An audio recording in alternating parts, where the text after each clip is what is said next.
Good morning all of you. आज हम science का एक लेक्चर पढ़ेंगे। चैप्टर 1 का एक इम्पोर्टेंट टॉपिक है evaporation. Right, first of all discussion कर लेते हैं कि इवोबरेशन क्या होता है। अगर आपको भी पता है कुछ इसके एग्जाम्पल के बारे में तो आप इस वीडियो के कमेंट के अंदर आप कोई भी एग्जाम्पल लिखना कि जो इवोबरेशन के रिलेटेड हो। राइट, चलिए पहले मैं एक्सप्लेन कर देता हूँ, इसके बाद आपको माइंड में कुछ आता है एग्जाम्पल तो आप लिख सकोगे कमेंट के अंदर। ओके, चलिए शुरू करते हैं। इवोपरेशन के इस टॉपिक के अंदर हम क्या पढ़ने वाले हैं, तो फर्स्ट हम पढ़ेंगे इसकी डेफिनेशन के बारे में।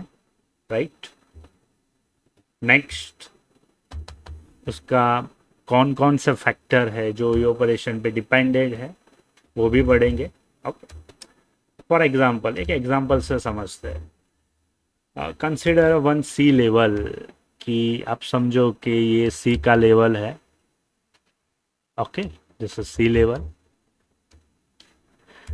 आपने देखा होगा कि मोस्ट ऑफ समर में क्या होता है कि सी का हर layer one by one evaporation होता रहता है। ये वर्ड आपने सुना ही होगा, इवोपरेशन। ओके, जैसे टेम्परेचर बढ़ता है उसके रिस्पेक्ट में इवोपरेशन भी बढ़ता है, और टेम्परेचर जैसे कम होता है इवोपरेशन भी कम होता है। एक सिंपल कंसेप्ट है। Right, next evaporation is process by which an element or compound transition from its liquid state to gaseous state below its boiling temperature. Okay, पहले ये समझते हैं कि बॉइलिंग टेम्परेचर क्या होता है। अगर हमने एक लिक्विड कंसिडर किया है, अगर लिक्विड बॉईल करना स्टार्ट करने लगता है तो समझ लो वो उसका बॉइलिंग टेम्परेचर कहलाता है। फॉर एग्जांपल वाटर का बॉइलिंग टेम्परेचर होता है 100 डिग्री सेल्सियस। इसका मीनिंग ये है कि वाटर 100 डिग्री सेल्सियस पे उबलना स्टार्ट हो जाता है, मीन्स बॉईल उसका स्टार्ट हो जाता है। सिंपल। ओके, बॉइलिंग टेम्परेचर के बिलो में जो वर्क करता है उसको हम क्या बोलते हैं, इवोपरेशन। ओके, मीन्स इवोपरेशन होने में बॉइलिंग टेम्परेचर तक जाने की कोई मतलब ऐसा नहीं है कि बॉइलिंग टेम्परेचर तक गया। बॉइलिंग टेम्परेचर के बिलो में जितने भी टेम्परेचर रोल प्ले कर रहे हैं उसको, वो टेम्परेचर को या वो टेम्परेचर में जो liquid converted into gaseous state है वो प्रोसेस को हम बोलते हैं इवोपरेशन। मीन्स आपका लिक्विड कन्वर्ट हो जाता है गैसियस के अंदर, वो भी कितने टेम्परेचर में, बिलो, ये याद रखना पड़ेगा, बिलो बॉइलिंग टेम्परेचर। ये मोस्ट आईएमपी है। आपको एग्जाम में अगर डेफिनेशन लिखते हो तो कंपलसरी बिलो बॉइलिंग टेम्परेचर लिखना है। मीन्स बॉइलिंग टेम्परेचर के नीचे जितने भी टेम्परेचर आते हैं वो टेम्परेचर पर लिक्विड कन्वर्ट होना स्टार्ट कर देता है, किसमें, गैसियस स्टेट में। ओके, तो आपको बेसिक फंडामेंटल आइडिया हो गया होगा कि इवोपरेशन एक्चुअली क्या है। ओके, आगे बढ़ते हैं। उसके फैक्टर मीन्स कौन कौन से फैक्टर उस पर रोल प्ले कर रहे हैं। तो उसका फर्स्ट फैक्टर है सरफेस एरिया। ओके, एक एग्जांपल लेते हैं। सपोज हमारे घर पे कोई गेस्ट आते हैं तो हम बेसिकली क्या प्रिफर करते हैं कि कप के अंदर ही टी को प्रिफर किया जाता है, क्योंकि टी हमारा हॉट रहता है। ओके, अगर छोटा बच्चा आता है तो हम उसको बेसिकली प्रिफर करेंगे एक छोटी सी प्लेट। क्यों? क्योंकि इसके अंदर जो आपका टी या मिल्क होता है वो जल्दी क्या हो जाता है, कोल्ड होना शुरू हो जाता है।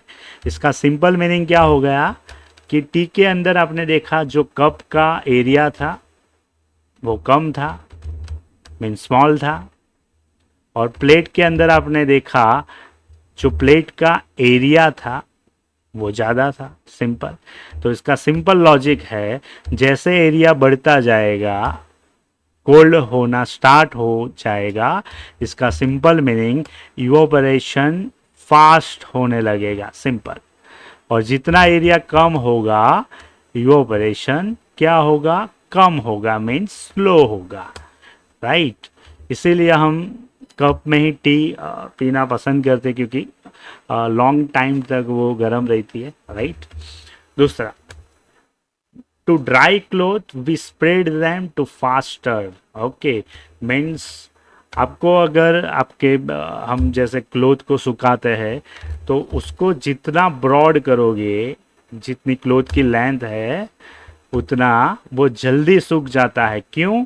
क्योंकि क्लोथ का एरिया एटमॉस्फियर टेम्परेचर के अंदर कांटेक्ट में आता है, और जैसे टेम्परेचर के कांटेक्ट में आएगा लिक्विड ड्रॉपलेट जो रहते हैं क्लोथ के अंदर, it is converted into gaseous form, right.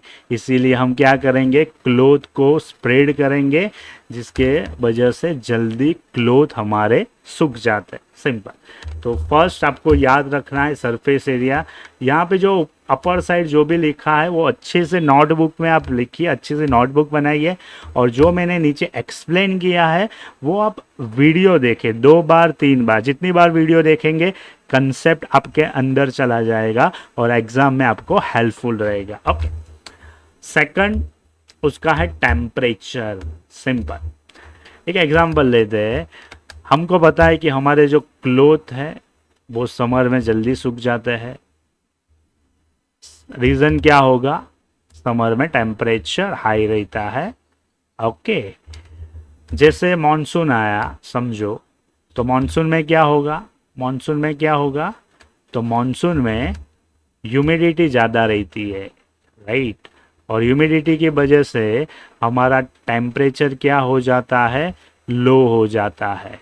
इसीलिए मॉनसून में जो हमारे क्लोथ रहते हैं वो जल्दी नहीं सूख पाते, राइट। और नेक्स्ट ले लेते हैं कोल्ड सीजन हमारे, राइट, विंटर। कोल्ड सीजन में क्या होता है, टेम्परेचर डाउन रहता है, हमारे क्लोथ जल्दी नहीं सूख पाते। तो बेसिक कंसेप्ट क्या रहेगा, जैसे टेम्परेचर बढ़ेगा, राइट, इवोपरेशन हमारा फास्ट होगा, इंक्रीज होने लगेगा। इससे क्या होता है कि जो वाटर के पार्टिकल्स रहते हैं उसको एक एनर्जी मिलती है, राइट। वो एनर्जी से वो कन्वर्ट हो जाते हैं liquid molecule, it is converted into gaseous form, okay. Water will be evaporated faster in sun than in shade, means कि सन के सामने हमारा मॉलिक्यूल्स रहता है वो जल्दी कन्वर्ट हो जाता है गैसियस। अगर छाँव में कुछ रखा है तो वो जल्दी नहीं होगा, राइट, सिंपल लॉजिक है, ओके। तो ये टेम्परेचर का कंसेप्ट भी आपको याद रखना है। अगले कंसेप्ट में जाएंगे ह्यूमिडिटी। ह्यूमिडिटी पहले क्या होता है वो समझते हैं। ह्यूमिडिटी बेसिकली वाटर पार्टिकल्स है, राइट, वाटर पार्टिकल्स है जो एयर के अंदर प्रेजेंट रहते हैं। जितनी ह्यूमिडिटी ज़्यादा रहेगी, याद रखना, जितनी ह्यूमिडिटी ज़्यादा रहेगी हमारा इवोपरेशन लो होगा, जितनी ह्यूमिडिटी कम रहेगी हमारा इवोपरेशन फास्ट होगा, simple, okay. Means for example monsoon के अंदर वाटर पार्टिकल्स ज़्यादा रहते हैं, या सी लेवल मीन सी के नज़दीक जितने भी एरिया लगते हैं, फॉर एग्जांपल ले लो सूरत है, वो सी के नज़दीक है, तो वहाँ वाटर पार्टिकल्स एटमॉस्फियर में ज़्यादा रहते हैं। इसकी वजह से फॉर एग्जांपल आप क्लोथ सुखाने जाते हो, राइट, तो क्या होता है, ह्यूमिडिटी ज़्यादा होने से क्लोथ सूखने में टाइम लगता है, राइट। तो ये कंसेप्ट याद रखना है। अगर आप कोई डेजर्ट में चले गए तो डेजर्ट में ह्यूमिडिटी कम रहती है, राइट, तो वहाँ हम कूलर अगर यूज़ करते हैं तो आपको कंफर्टेबल रहता है। मीन्स कूलर बेसिकली कौन से प्रिंसिपल पे काम करता है वो आपको पता ही होगा, अगर नहीं पता है तो आप गूगल पे सर्च कर लेना, ओके। तो ये ह्यूमिडिटी का कंसेप्ट है। अगले पॉइंट की जो बात करें तो वो है विंड स्पीड।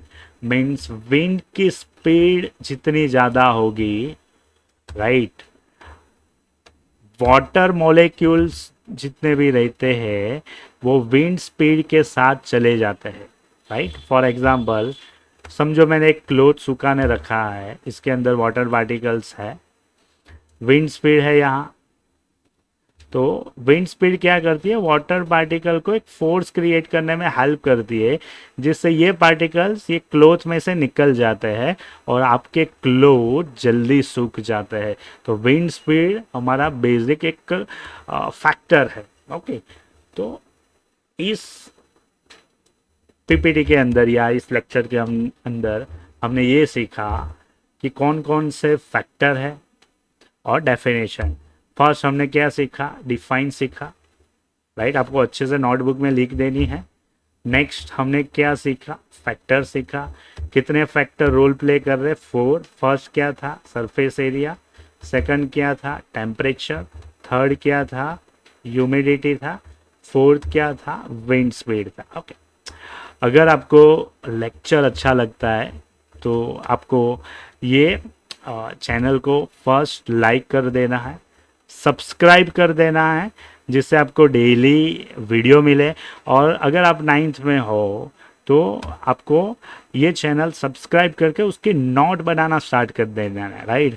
आप जितनी नोट अच्छी बनाओगे, वीडियो को 3-4 बार देखोगे, तो आपका कंसेप्ट क्लियर होगा, और कंसेप्ट क्लियर होगा तो आप एग्ज़ाम में भी हेल्पफुल रहेंगे। Okay, thank you, bye bye.